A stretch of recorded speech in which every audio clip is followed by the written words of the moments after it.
गलीली में चर्चा बा, हमारा नाम के परचा बा।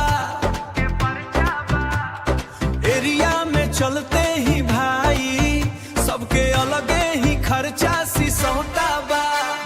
फॉर्च्यूनर काला शीशा, साथे यारन के टोली, दुश्मन देखे दूर से भागे, जब निकले रंगाबाजी होली ह्यूटरा लॉस। मुबारकपुर के रंगाबाज होई, दिलवा से बड़ा नवाब होई, यारी खातिर जान दे दी, दुश्मन खा तूफान होई बरगस। मुबारकपुर के रंगाबाज होई, नाम सुनते बदनाम होई, जहाँ खड़ा हो जाई भाई वही जगह के शान होई गस। गाड़ी में बाजे पावरफुल बास, पीछे चले पूरा इतिहास।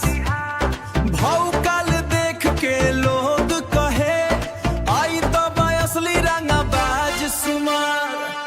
माँ बाप के इज्जत पहिले, बाकी दुनिया बाद में। दोस्ती खाती लड़ जाई, खड़ा रही हर हाल में हुटेट जैस। मुबारकपुर के रंगाबाज होई, दिलवा से बड़ा नवाब, दुश्मन खा तूफान होई बरगस। मुबारकपुर के रंगाबाज होई, जहाँ खड़ा हो जाई भाई वही जगह के शान होई गस। मुबारकपुर वाला नाम ही काफी